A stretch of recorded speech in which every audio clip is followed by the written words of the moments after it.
Okay, so today we're going to make Philly cheesesteak steak. Now you can make this as a sandwich too, but when I get to the meat I'll tell you what makes it different. I'm going to make a steak. I'm not going to put it on a bun and eat it as a sandwich because I want this to be a keto friendly recipe, which means I'm not going to have any carbs. So peppers, onions, and mushrooms. You can use any peppers you want. I got a mild banana pepper and a green pepper. I'm going to mix those. I got about a half of a small onion. Slice up some mushrooms, and I'm going to saute all that up ahead of time.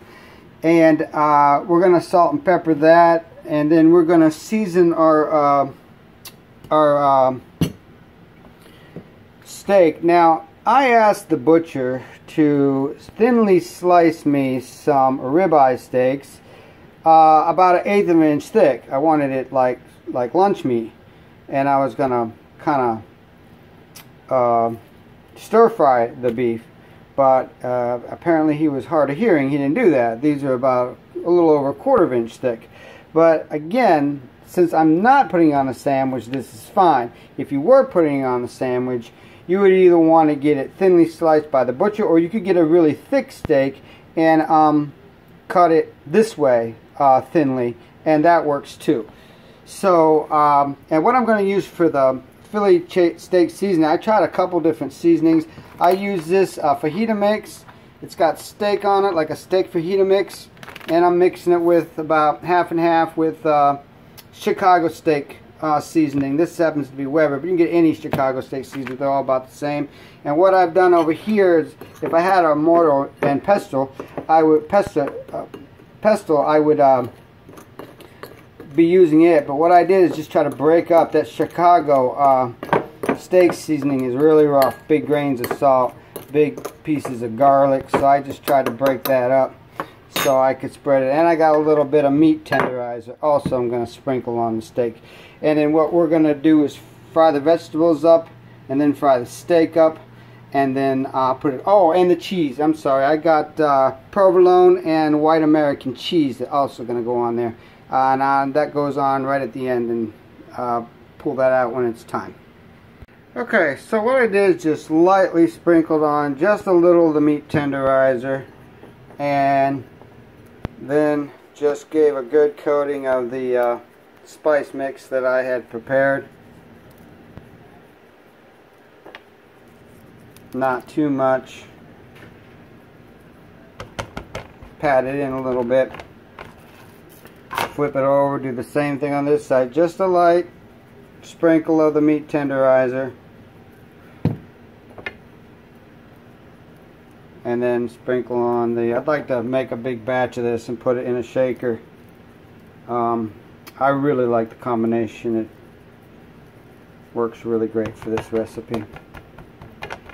Okay, so we'll just let that sit there. I've also salt and peppered the vegetables and cut them up really small. I'll give you a little close-up, get some oil going in there. I cut them up kind of small and kind of fine. That way they fry up quicker and cook thoroughly. So I'm going to throw that right in the pan,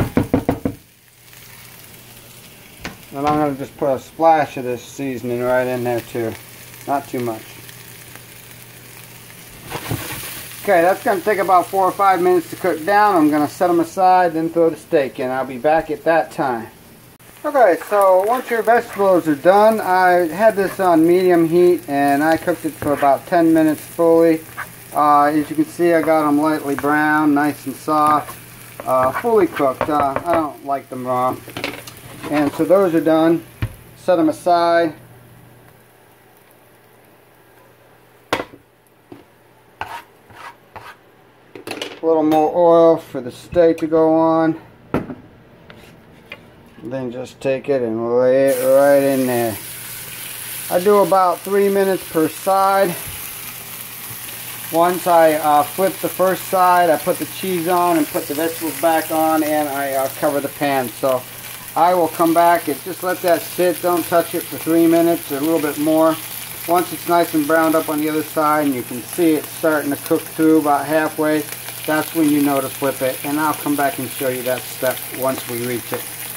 Okay, so that's been about 3 minutes exactly. As you can see, it's cooked up about halfway there. Nice and brown on that side.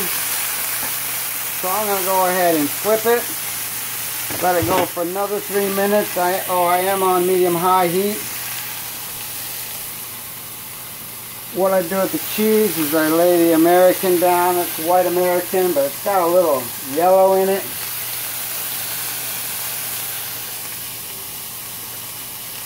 And then the provolone on top. Then the vegetables on top of that.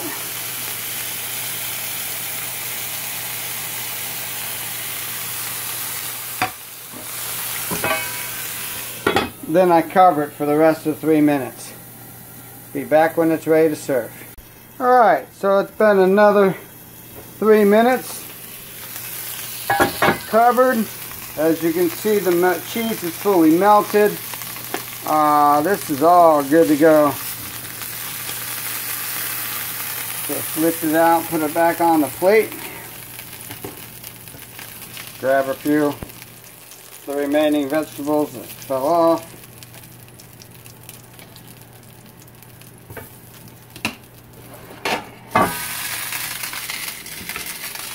And there you have it. One Philly cheese steak. No bun needed. Again, if you are on a ketogenic diet, this is very friendly. It's probably has no carbs at all. Maybe in the onions a little bit, but if you're looking for something different on that diet, because sometimes you get kind of tired of eating the same thing over and over again, this is a really good option. So I hope you enjoyed that, and I hope you give it a try, and thanks for watching.